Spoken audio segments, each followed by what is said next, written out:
ये देखिए, लग रही है ना बिल्कुल रॉयल, एकदम जैसे राजा महाराजाओं को सर्व करी जाती है वैसी वाली मिठाई।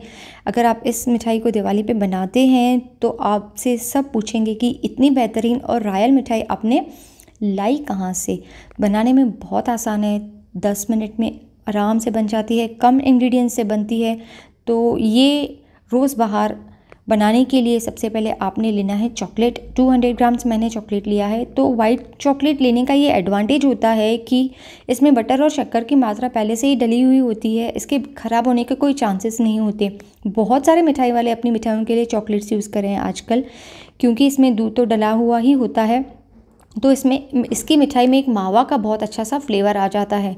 तो इसे हमें डबल बॉयलर पे बॉईल कर लेना है। अगर आपके पास ओवन है, माइक्रोवेव ओवन, तो आप उसमें भी मेल्ट कर सकते हैं। जैसे ही हमारा चॉकलेट बहुत अच्छे से मेल्ट हो जाएगा तो हम इसमें ऐड कर देंगे वो इंग्रेडिएंट्स जिससे इसको रोज़ का एक अच्छा सा अरोमा आ जाएगा, यानी कि जब हम मिठाई खाएंगे तो उसमें बहुत अच्छा रोज़ का फ्लेवर आएगा। तो सबसे पहले रोज़ का कलर आने के लिए मैं इसमें ऐड कर रही हूँ जो रोज़ कलर बाज़ार में मिल जाता है, लिक्विड टोमेटो रेड कलर। वो बहुत अच्छे से इसे स्टर कर लेना है ताकि इसका जो कलर है बहुत अच्छे से मिठाई में मिक्स हो जाए और इसे एक अच्छा सा पिंक कलर उभर के आ जाए। और जैसे ही हमारा कलर मिक्स हो जाएगा तो हम इसे एक अच्छा सा डिफाइंड रोज़ फ्लेवर देने के लिए इसमें ऐड करेंगे इलायची, छोटी इलायची का पाउडर आधा टीस्पून। साथ ही साथ इसमें रोज़ का अरोमा आए, यानी कि खुशबू भी रोज़ की आए, इसके लिए हम इसमें ऐड करेंगे रोज़ एसेंस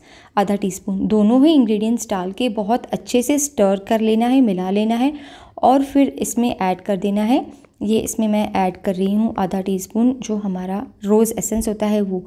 तो एसेंस ऐड कर देने से चॉकलेट का फ्लेवर बिल्कुल रोज़ी हो जाता है, खाने में हर बाइट में रोज़ का जो फ्लेवर होता है वो मुंह में आता है।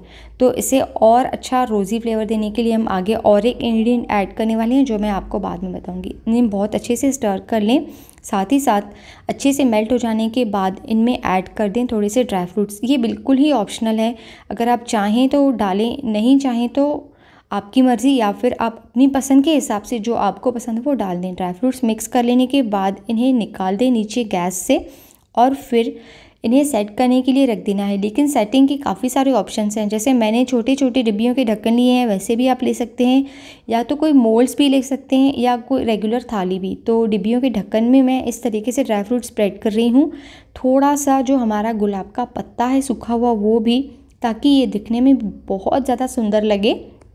अब चम्मच की मदद से इन्हें अच्छे से डाल के स्पैचुला या फिर किसी भी फ्लैट चीज़ की मदद से इन्हें स्प्रेड कर लें।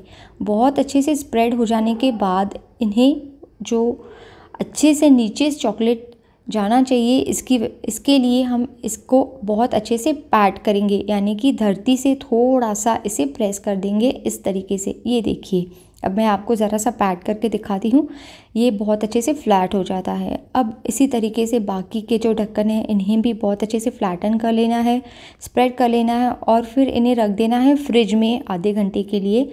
जब हम इसे बाहर निकालते हैं तो ये निकालने में बहुत ज़्यादा ईजी जाते हैं। ये देखिए कितने सुंदर बने हुए हैं। तो मैं आपको एक निकाल के दिखाती हूँ। अगर आपको ये रेसिपी अच्छी लगी है, अगर आप इसे बनाते हैं घर पे, तो मुझे ज़रूर बताएं कि कैसी बनी थी। और अगर